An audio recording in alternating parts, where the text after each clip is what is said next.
नमस्कार स्वामी भक्त हो, तुमचं आपल्या चॅनलमध्ये मनापासून स्वागत आहे. स्वामी महाराज तुमच्या मनातील सर्व चांगल्या इच्छा पूर्ण करू देत हीच स्वामीचरणी प्रार्थना. तुमच्या आयुष्यात काहीतरी अडथळा आहे का? कितीही प्रयत्न केले तरी काम होत नाही, घरात शांतता नाही, पैसा येतो पण टिकत नाही, मन बेचैन असतं, तर आजचा हा व्हिडिओ साधा नाही. आज आपण ऐकणार आहोत श्री गुरुचरित्र, जो ग्रंथ वेदसम मानला जातो, ज्याला पाचवा वेद असंही म्हणतात. हा ग्रंथ म्हणजे दत्तांचा श्वास आहे, गुरुचं चालतं बोलतं रूप आहे. जो हा ग्रंथ श्रद्धेने ऐकतो त्याच्या जीवनात बदल घडतो. म्हणून एक विनंती आहे, हा व्हिडिओ मध्ये सोडू नका.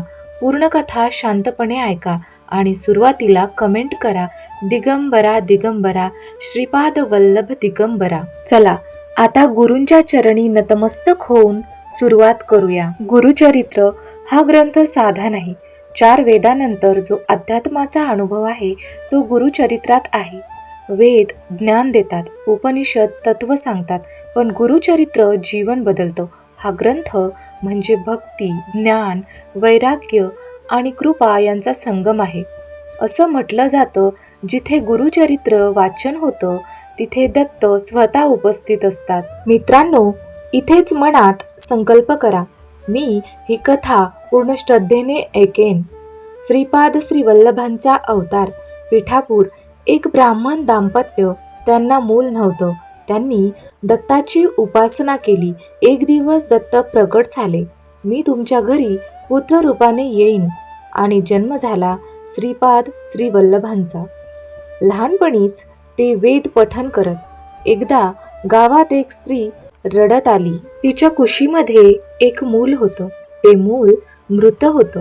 श्रीपादांनी त्या मुलाच्या डोक्यावर हात ठेवला आणि तो श्वास घेऊ लागला. गाव आश्चर्यचकित झाला.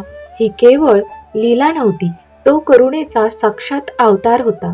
जर तुम्ही अजूनही व्हिडिओ पाहत असाल तर कमेंटमध्ये लिहा, दिगंबरा दिगंबरा श्रीपाद वल्लभ दिगंबरा.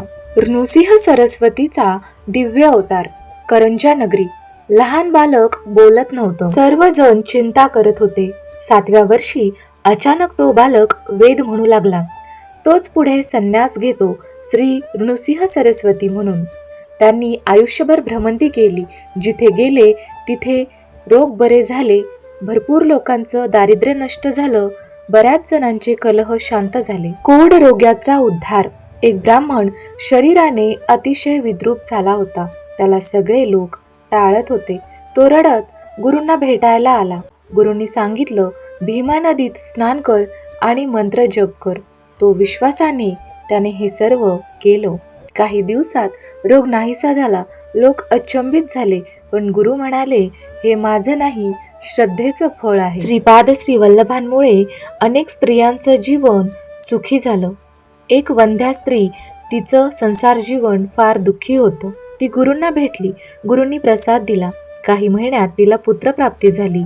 एक पतिव्रता स्त्री, पती रागीट. गुरूंनी तिच्या घरी जाऊन प्रसाद दिला. घरात शांतता निर्माण झाली. गुरुचरित्र स्त्रियांसाठी विशेष कल्याणकारी आहे. गुरूंनी गाणगापूर येथे वास्तव्य केलं. आजही तेथे पादुका आहेत. असं म्हटलं जातं, जो तिथे जाऊ शकत नाही तो घर बसल्या गुरुचरित्र ऐकलं तरी समान कृपा मिळते. म्हणूनच आज तुम्ही ही कथा ऐकत आहात. हा योगायोग नाही, हे बोलावणं आहे. एक पापी माणूस गुरूंकडे आला. त्याने आयुष्यभर वाईट कर्म केलं होतं. तो रडत म्हणाला, माझा उद्धार होईल का? गुरु म्हणाले, मनापासून पश्चाताप कर आणि नामस्मरण कर. तो बदलला आणि त्याचं आयुष्य पवित्र झालं.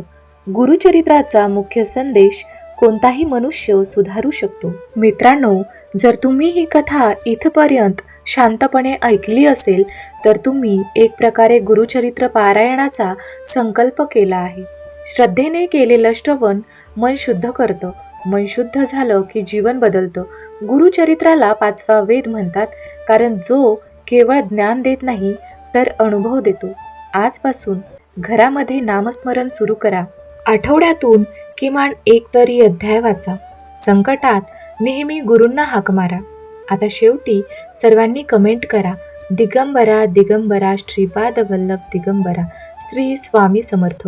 हा व्हिडिओ 3 जणांना पाठवा, कारण गुरूंची कथा शेअर करणं म्हणजे पुण्यसंचय आहे. चॅनल सबस्क्राईब करा आणि पुढील दिव्य कथेसाठी तयार राहा. श्री गुरुदेव दत्त.